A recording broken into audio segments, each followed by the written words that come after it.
voix de celui qui crie dans le désert. Rendez droit le chemin du Seigneur. C'est de lui que j'ai dit, derrière moi vient un homme.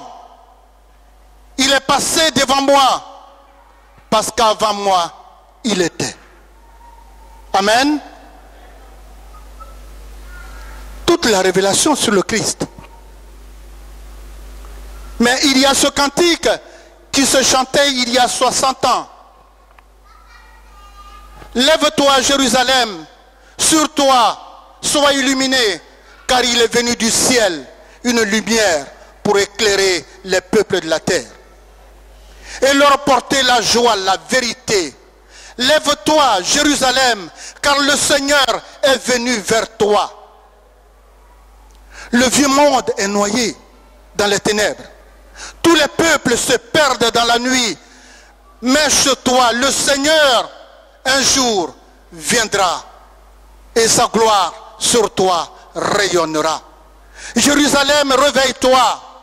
D'Orient vient vers toi une foule. Elle vient chargée de nombreux présents. Car chez toi vient de naître un Dieu enfant. Le Messie attendu depuis longtemps. Jérusalem, réveille-toi. C'est un cantique que l'Église chantait il y a 60 ans. Mais c'est ce cantique que nous chantons aujourd'hui. Oui, Noël, c'est la présence de Dieu sur terre. Noël, c'est Dieu au milieu des hommes.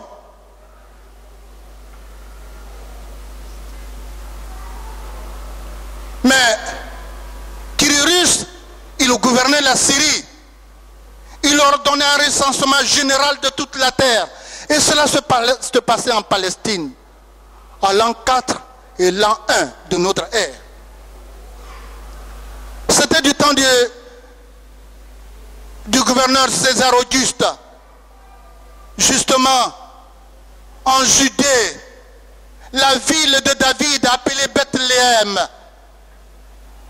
car il était de la maison de David, descendant de David. Le nouveau-né est couché dans une mangeoire, mais un bocal où on dépose la nourriture des animaux. Dieu choisit le monde d'apparition dans le monde. Alors que celui que Israël attendait devrait naître dans une maternité, mais celui que Dieu envoie, il naît dans un étable. Dieu se cache. Dieu se cache. Il vient là où on ne l'attend pas. Et c'est cette Vierge dont Dieu saisit le corps pour venir habiter parmi les hommes. Ce corps que personne n'avait jamais encore souillé.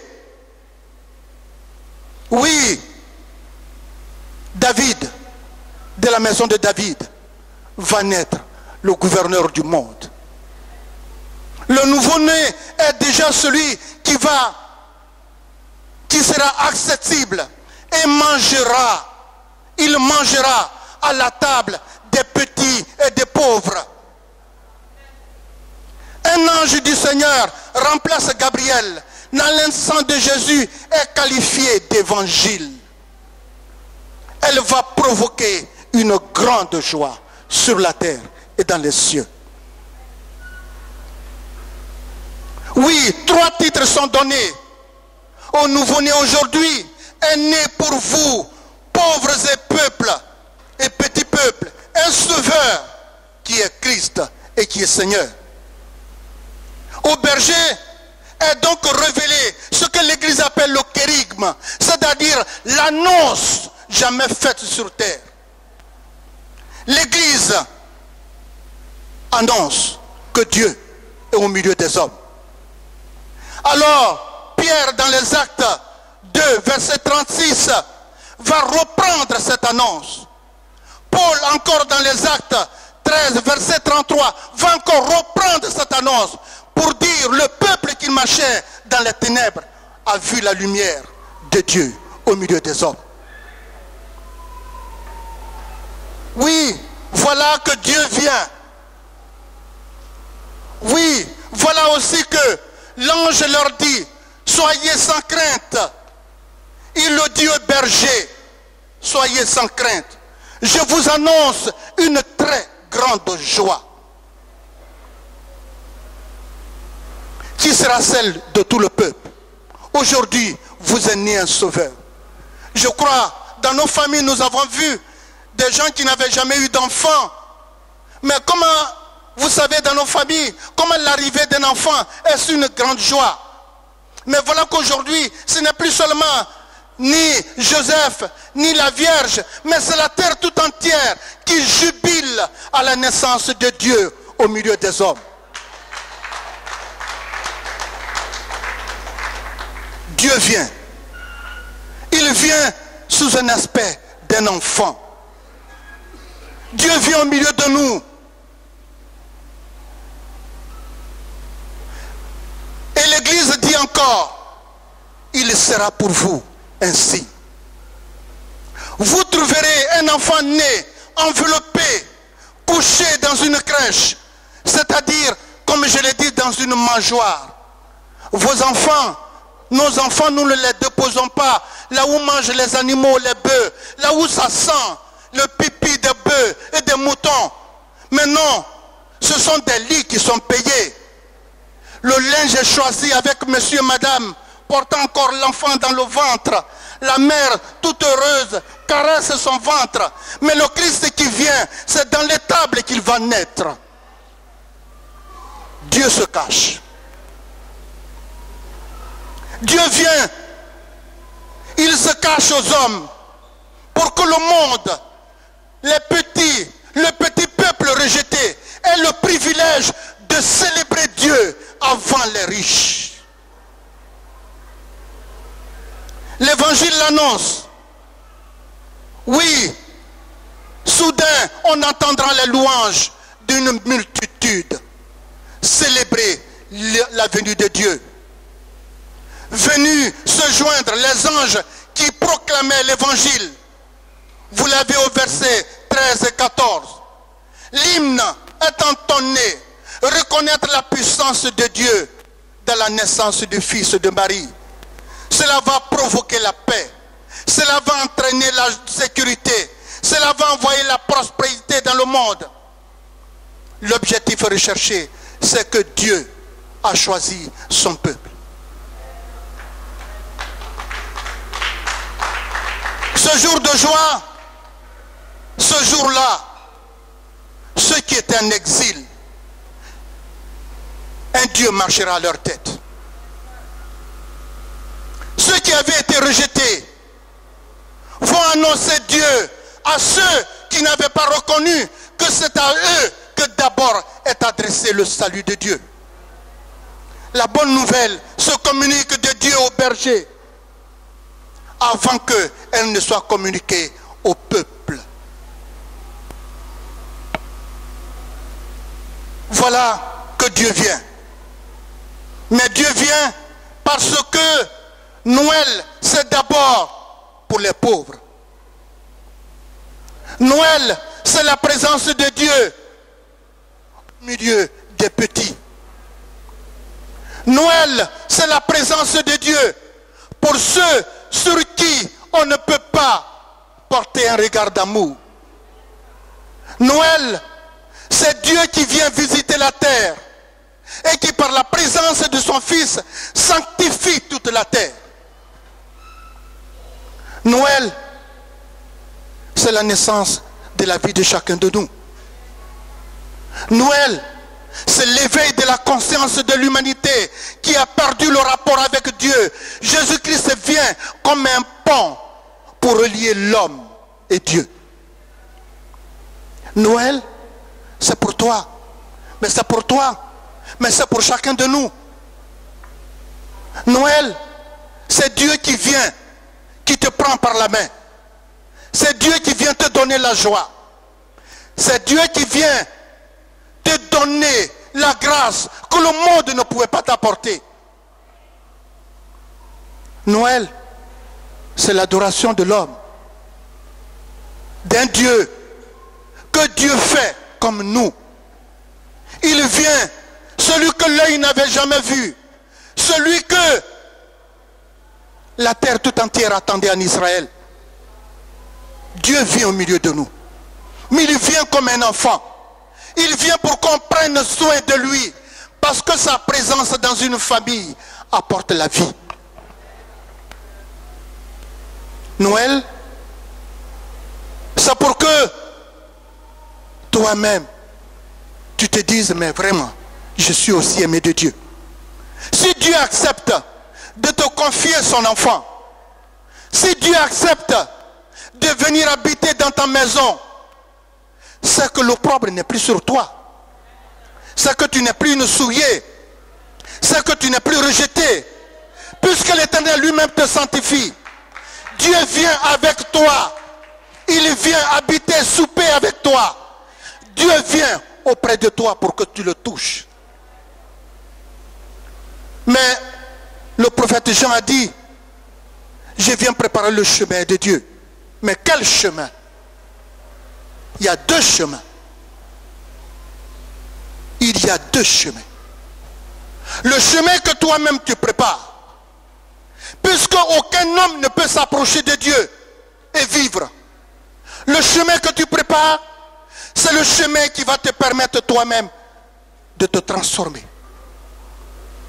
Le chemin qui va te permettre de poser les pas pour avancer vers ce Dieu que tout le monde craint. Le chemin que tu vas prendre, le chemin que tu te choisis, c'est celui par lequel tu vas entendre Dieu te parler. Le chemin, c'est le chemin de ton cœur. Le chemin de ton cœur, tu vas rejeter toutes les rancunes. Tu vas laver toutes les blessures. Et c'est ce chemin que Dieu dit à son prophète Jean de préparer, de laver, de sanctifier. Il faut laver ce cœur. Il faut habiller ce cœur d'un linge blanc pour recevoir Dieu.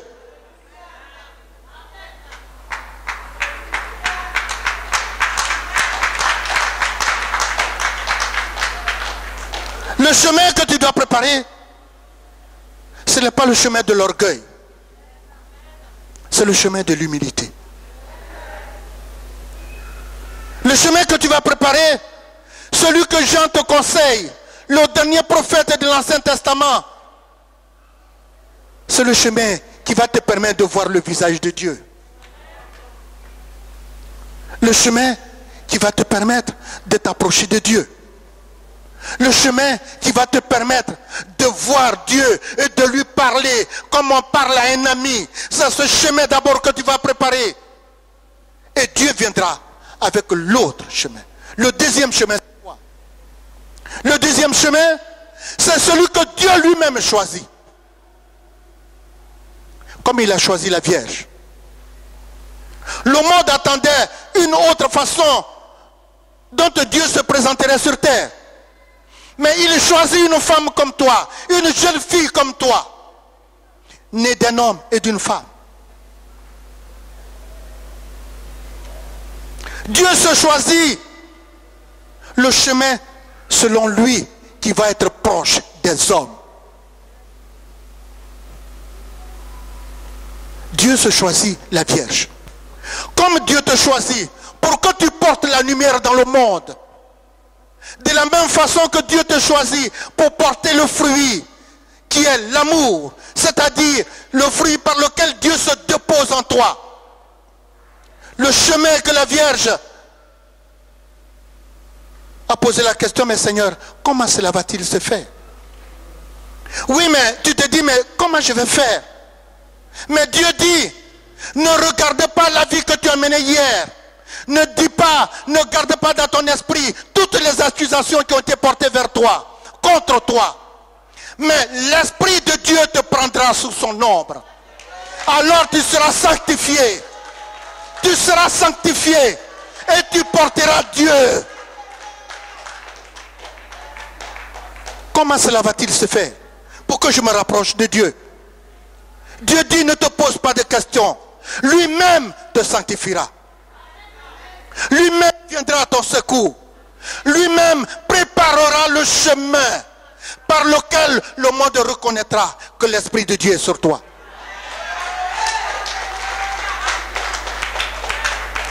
Dieu vient.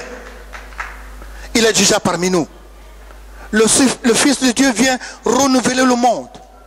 Il vient changer le regard des hommes. Il vient changer le regard de l'autre, de ton voisin. Dieu vient lui ouvrir l'esprit pour dire, c'est ton frère et moi, je suis là pour vous tous. L'Esprit de Dieu est là. Noël, c'est la joie dans les familles. Noël, c'est la joie. Dieu visite les malades. Il visite les prisonniers. Dieu visite aussi ceux qui sont opprimés. Le Christ vient pour toi, habiter avec toi, souper avec toi. Il nous donne tous les jours rendez-vous. Il nous donne tous les jours, il nous fixe rendez-vous pour que nous allions à sa rencontre. Pour que personne ne soit privé de sa grâce. Oui, Noël, c'est cela aussi. C'est le temps de l'amour entre l'homme et Dieu. Dieu nous demande d'accueillir son Fils. Dieu nous demande d'être véritablement des hommes. Être homme, c'est être épris de l'Esprit de Dieu et non un esprit de jugement. Être serviteur de Dieu, Jésus vient changer ton regard. Noël, c'est une autre façon de changer et d'adorer Dieu désormais. Car le Dieu qui vient habiter avec toi, il ne te juge pas. Il vient pour souper avec toi, pour manger avec toi, pour dormir avec toi, pour faire famille avec toi, pour t'aider à t'affranchir. C'est ce Dieu qui vient. Il vient au jour de Noël, le temps qu'il a choisi. Dieu vient pour toi, pour moi, pour chacun de nous.